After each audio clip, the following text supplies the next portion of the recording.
गया के quarantine centre बंद कर दिए गए हैं, लेकिन वहां रहने वाले मजदूरों को कहीं सड़न नहीं मिल रही है। 14 दिन की क्वारंटीन अवधि पूरी करने के बावजूद गांव वालों ने अपनाने से मना कर दिया है। ऐसे में इन मजदूरों ने सरकारी स्कूलों में ही डेरा डाल रखा है, जहां अब कोई सरकारी सुविधा नहीं है। ऐसे में उन्हें खुद रहने और खाने का इंतजाम करना पड़ रहा है। जहानाबाद के बैरम सराय के इन ग्रामीणों के चेहरों पर कोरोना का खौफ साफ नजर आ रहा है। दरअसल क्वारंटीन सेंटर बंद होने के बाद तमाम प्रवासी मजदूर अपने गांव पहुंच गए हैं, लेकिन ना तो वो मास्क लगा रहे हैं और ना सोशल डिस्टेंसिंग का पालन कर रहे हैं। ऐसे में इन मजदूरों के जरिए गांव में कोरोना का संक्रमण फैलने का खतरा बढ़ गया है, जबकि प्रशासन भी खामोश है। बेंगलोर से आए। क्या आपको क्वारंटाइन किया गया था? नहीं, थाना में गए, फिर हॉस्पिटल में गए, पर्ची काटा, उसके बाद बोला कि जाओ घर पे क्वारंटाइन अति करना, सोशल डिस्टेंसिंग बना के रखना, उसके बाद फिर घर पे रह गया। डर भय तो बना हुआ रहते करता है, ऐसा तो है नहीं, डर भय तो बना रहता है। हम सोचते हैं कि आए तो वहाँ पर थोड़ा सा रहे तो अच्छा रहे थे। यहाँ पर सीधे डायरेक्ट होम सर्विसिंग भी, वहाँ पर डॉक्टर साहब भी जाते हैं वहाँ पर, तो वहाँ पर बोलते हैं कि जाओ ठीक है, अपना घर पर रहना है बढ़िया से।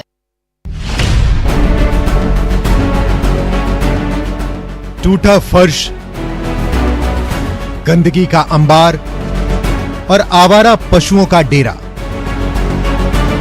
पूर्णिया के सरकारी स्कूल की कुछ ऐसी ही हालत हो गई है।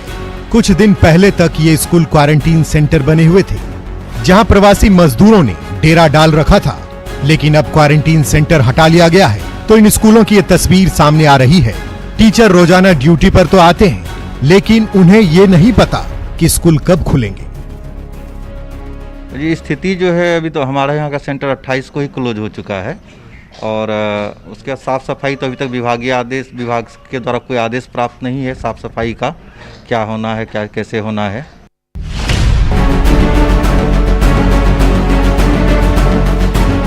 स्वास्थ्य महकमे की लापरवाही सिमरिया पर भारी पड़ सकती है।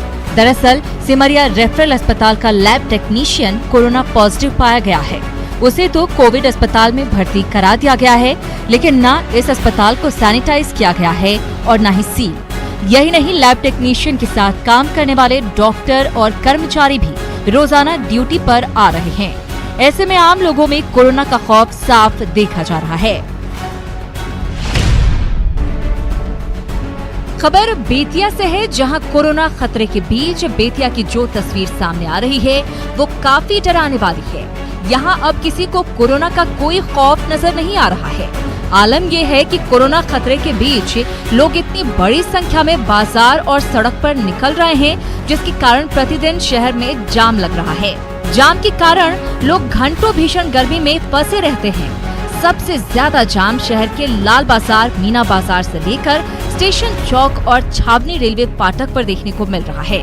सबसे हैरानी की बात तो ये है कि अब कम लोग ही मास्क का इस्तेमाल करते नजर आ रहे हैं। लोगों को देखकर तो ऐसा लगता है कि बेतिया में कोरोना है ही नहीं, जबकि दिन ब दिन जिले में कोरोना मरीजों की संख्या में इजाफा हो रहा है और आंकड़ा 100 के पार जा चुका है।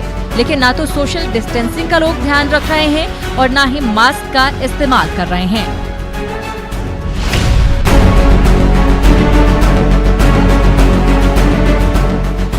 कोरोना काल में पति निरंजन गुप्ता की दुकान का यही चबूतरा पत्नी गुड़िया देवी और नन्ही बिटिया साक्षी का ठिकाना बन गया है। यही सोना है, यही रहना है, यही जीना है। दरअसल बेटी को जन्म देने के चलते ससुराल वालों ने माँ बेटी को मार पीट कर घर से निकाल दिया। तब से दोनों यही रहने को मजबूर हैं। गुहार लगाने के बावजूद पुलिस कोई कार्रवाई नहीं कर रही है।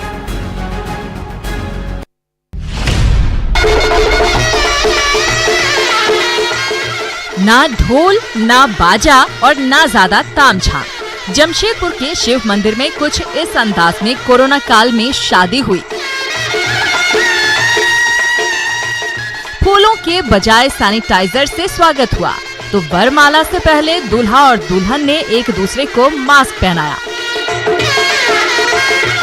कोरोना ने जिंदगी तो बदल ही दी है, परंपरागत शादियों का रंग रूप भी बदल कर रख दिया है। कभी सोचा तो नहीं था, बट आज जब करने को मौका मिला है तो अच्छा लगा। कुछ नया मिला, इन लोगों को इससे कुछ नई सीख दे पाएंगे हम कि हम लोग किस तरीके से लोगों को सोशल डिस्टेंसिंग मेंटेन करनी चाहिए। कोरोना के कारण हम मास्क पहन के खड़े हैं, पर हमें ये पता चलता है जैसा सिचुएशन है वैसे हमें हैंडल करना चाहिए। कोरोना के कारण हम अपनी शादी ऐसे कर रहे हैं, पर कोई बात नहीं, ये एक नई रस्म हो गई है। सोहर गाए जा रहे हैं, वरमाला की रस्म निभाई जा रही है। ये साइकिल गर्ल ज्योति की बुआ की शादी का नजारा है। दरअसल साइकिल से अपने पिता को गुरुग्राम से दरभंगा लाकर सुर्खियां बटोरने वाली साइकिल गर्ल ज्योति ने एक बार फिर दिल जीत लिया। उसने पुरस्कार में मिले पैसे से अपनी गरीब बुआ की शादी करवाई। ज्योति के पिता अपनी बेटी के फैसले से बेहद खुश हैं। दिया है नहीं दिया था, लेकिन हमारे परिवार का सदस्य है, तो इनको अगर उम्र भी हो चुका है तो अगर हिल मिल कर हम लोग अगर इनको शादी विवाह कर दें तो कोई एतराज़ नहीं। उनके लिए अच्छी खुशी बात है। बेटा अगर तुम्हें है बुआ है आंगन की तो और खुशी की बात है।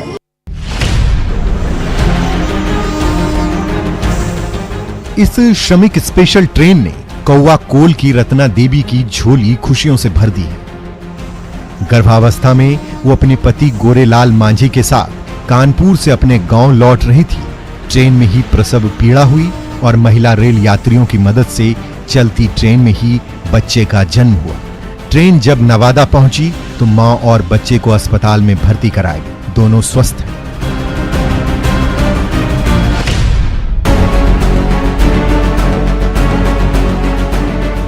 ये कोरोना के खिलाफ जंग जीतने वाले मेहनतकश हैं। राशन और मनोबल ऊंचा रखने की हिदायत के साथ घर के लिए विदा किया जा रहा है इन्हें। दरअसल सिमडेगा में कोरोना को मात देने वालों की तादाद लगातार बढ़ती जा रही है। अब तक 246 में से 131 कोरोना मरीज तंदुरुस्त होकर घर लौट चुके हैं। स्वस्थ लोगों की खुशी का ठिकाना नहीं है। अभी बहुत अच्छा फील कर रहा हूँ मैं, और भाई लोग को मैं बोलना यही चाहता हूँ कि जो भी बीमारी है कोरोना का, उसे हमको लड़ना है, घबराना नहीं है। डट के मुकाबला करने से जीत हो गया हम लोग का।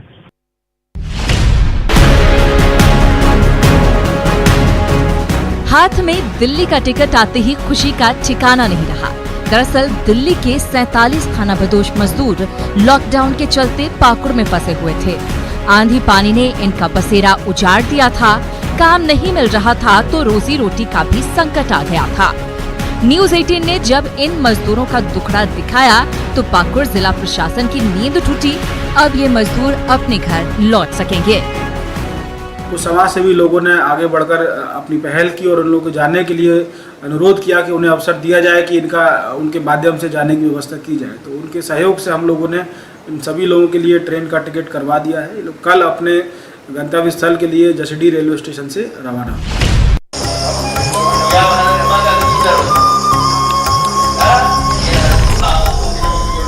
कोरोना महामारी से मानव जाति की रक्षा के लिए देवघर के बाबा वैद्यनाथ मंदिर में महामृत्युंजय जाप किया गया।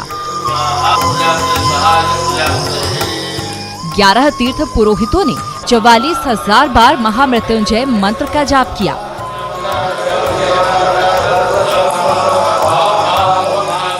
अश्विनी नक्षत्र के शुभ मुहूर्त में 15 पुरोहितों ने हवन के साथ यज्ञ का समापन किया।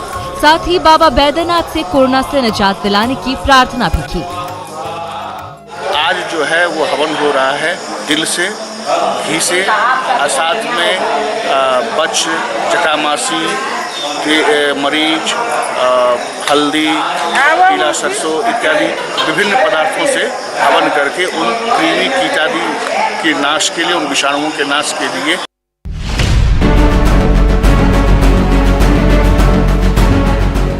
ये मेहनतकश हाथ अपने श्रम से अपनी मिट्टी को संवारने में जुटे हैं।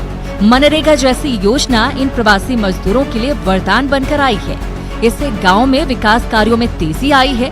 नहर तैयार हो रहे हैं, नालों को दुरुस्त किया जा रहा है। पुरुषों के साथ साथ महिला मजदूर भी इस योजना के जरिए आत्मनिर्भर बन रही हैं और अपना परिवार चला पा रही हैं।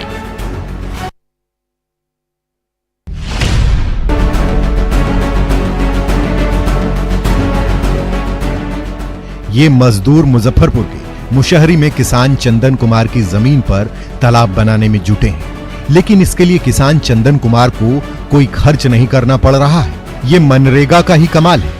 इससे न सिर्फ बेरोजगार प्रवासी मजदूरों को काम मिल पा रहा है, बल्कि किसानों को भी तालाब के रूप में इसका लाभ मिल रहा है।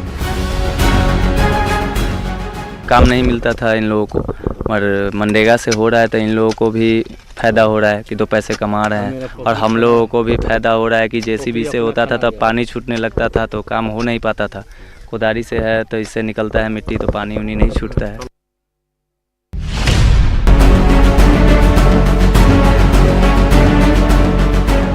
कहते हैं कि जब इंसान सिस्टम से हार जाता है तो अपना रास्ता खुद बना लेता है। कुछ ऐसा ही हुआ गांधी के सत्याग्रह की धरती पश्चिम चंपारण में। गोहाना प्रखंड में जो काम सालों बाद भी सरकारी तंत्र नहीं कर सका, उसे ग्रामीणों ने कोरोना काल के दौरान महज 10 दिन के अंदर कर दिखाया। सामूहिक श्रमदान के जरिए पंडई नदी की धारा को चीरकर न सिर्फ पायलट चैनल का निर्माण कर दिया गया, बल्कि 10,000 पेड़ पौधों के साथ साथ सैकड़ों एकड़ जमीन को बंजर होने से बचा लिया। ये कर्मवीर उत्तराखंड के दुर्गम इलाके में सड़क निर्माण में हाथ बटाएंगे। पाकुड़ जिला प्रशासन ने 125 मजदूरों के जत्थे को बस से दुमका भेजा, जहां श्रमिक स्पेशल ट्रेन से इन्हें लेह और लद्दाख भेजा जाएगा। कोरोना बंदी के दौरान ये सभी मजदूर कुछ दिन पहले अपने गांव लौटे थे, लेकिन अब लॉकडाउन में छूट मिलते ही रोजी रोजगार के लिए इन्हें सीमा पर भेजा जा रहा है, जहां न सिर्फ इन्हें ज्यादा मजदूरी मिलेगी, बल्कि तमाम सरकारी सुविधाएं भी दी जाएगी। का रजिस्ट्रेशन करके भेजा जा रहा है। इनको लाल कार्ड दिया जा रहा है, जिसमें कि एक तरह से इनके लिए वो आइडेंटिटी कार्ड की तरह है, और साथ में उस कार्ड करने से अगर किसी तरह की दुर्घटना या मृत्यु हो जाती है तो इनको 1.5 लाख का सरकार की तरफ से लाभ मिलता है। कोरोना काल में जहां रोजगार के अवसर घटते जा रहे हैं, तो वन विभाग ने साहेबगंज की महिलाओं को आर्थिक रूप से सबल बनाने की पहल की है। दर्जनों पहाड़िया महिलाओं का ग्रुप बनाकर उन्हें सखुआ पत्ते से पत्तल और प्लेट निर्माण का काम दिया गया है। हाथों से पत्तल तैयार करने के बाद मशीन पर उसकी प्रोसेसिंग की जाती है। इसकी बाजार में न सिर्फ डिमांड है, बल्कि इससे महिलाओं को रोजाना आमदनी भी हो रही है। कोरोना काल में शेखपुरा जिले में हरियाली छाएगी। वन विभाग ने इसके लिए कमर कस ली है। जल जीवन हरियाली योजना के तहत अरियरी प्रखंड मुख्यालय में स्थायी पौधशाला बनाई गई है, जहां 72,000 से ज्यादा फलदार और औषधीय पौधे उपलब्ध हैं, जिससे किसानों और ग्रामीणों को दिया जा रहा है, ताकि शेखपुरा जिले में हरे भरे वनों की बहार आ सके। लॉकडाउन के बाद धान का कटोरा बक्सर के किसान टिड्डियों के आतंक से परेशान हैं। जगदीशपुर, बोक्सा और चक्रहसी समेत कई पंचायतों में टिड्डियों ने हजारों एकड़ फसल को न सिर्फ नुकसान पहुंचाया है, बल्कि किसानों की कमर ही तोड़ कर रख दी है। हालांकि कृषि विभाग की ओर से किसानों को टिड्डियों के कहर से बचने के लिए उपाय किए जा रहे हैं।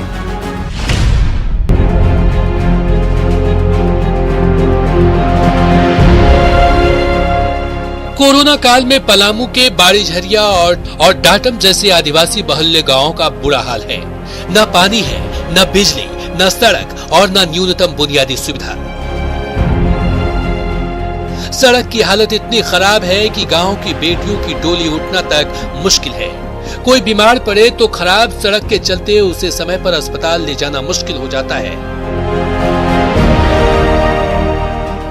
जनप्रतिनिधि भी सिर्फ चुनाव के समय दर्शन देने आते हैं। कोरोना काल में भी कोई गांव वालों की सुध नहीं ले रहा है।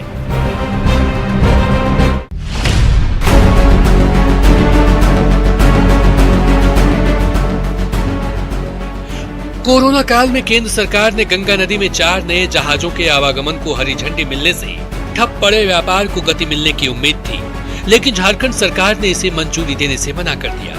ऐसे में झारखंड के साहेबगंज से बिहार के मनिहारी के बीच व्यापार और कच्चे सामान की ढुलाई पर बुरा असर पड़ रहा है।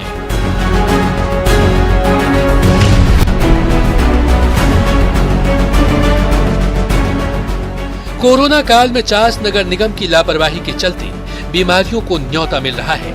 साफ सफाई के दावे हवा हवाई साबित हो रहे हैं। ये तस्वीरें सच्चाई बयां कर रही है। हर जगह कूड़ा कचरा और गंदगी का अंबार पड़ा है। कई वार्डों की हालत बेहद खराब है। गंदगी से तमाम नाले जाम पड़े हैं। स्थिति ऐसी है कि कोरोना फैले न फैले, महामारी जरूर फैल जाएगी। 5 जोन में बांट करके एक नोडल अफसर को एक एरिया में नाली सफाई के लिए निर्देश दिया गया है। बीसी में पहले ही निर्देश दिया गया था सचिव महोदय द्वारा, और तभी से टीम बनी हुई है और सफाई की जा रही है। और जिस दिन सफाई होती है,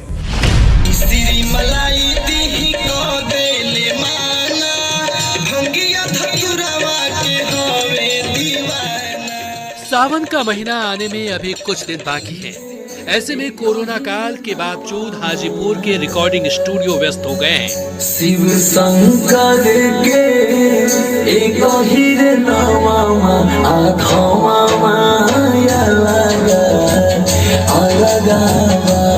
लोकल सिंगर से लेकर म्यूजिशियन तक दिन रात भोले शंकर के भक्ति गीतों की रिकॉर्डिंग में जुटे हुए हैं, जिसे आने वाले सावन में भक्तों के बीच जबरदस्त लोकप्रिय होने की उम्मीद है।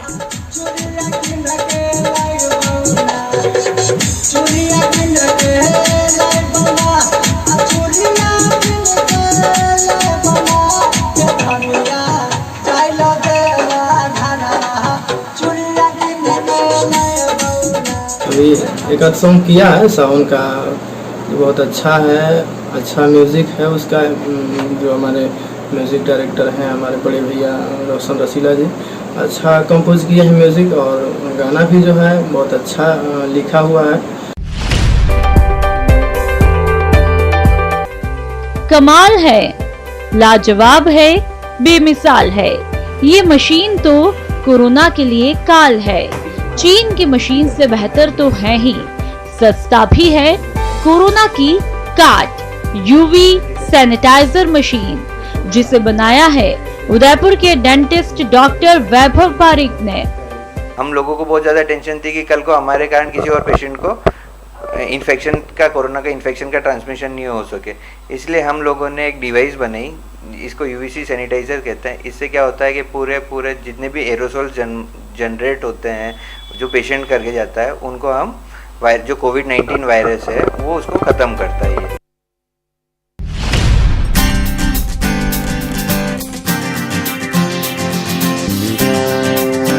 इस दीवार की पेंटिंग को देखकर कोई भी इसकी तारीफ करते नहीं थकेगा। दरअसल यह पेंटिंग अनोखी और बेहद खूबसूरत है।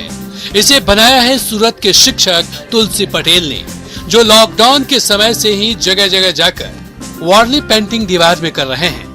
अपनी पेंटिंग में तुलसी पटेल ने मजदूरों के दर्द को दिखाया है। लॉकडाउन दरमियान मुझे ख्याल आया कि मैं देश और समाज को कैसे मदद रूप हो सकूं। मेरे मन में ख्याल आया कि वारली पेंटिंग द्वारा लोगों को समझाने का मैंने एक प्रयास किया है।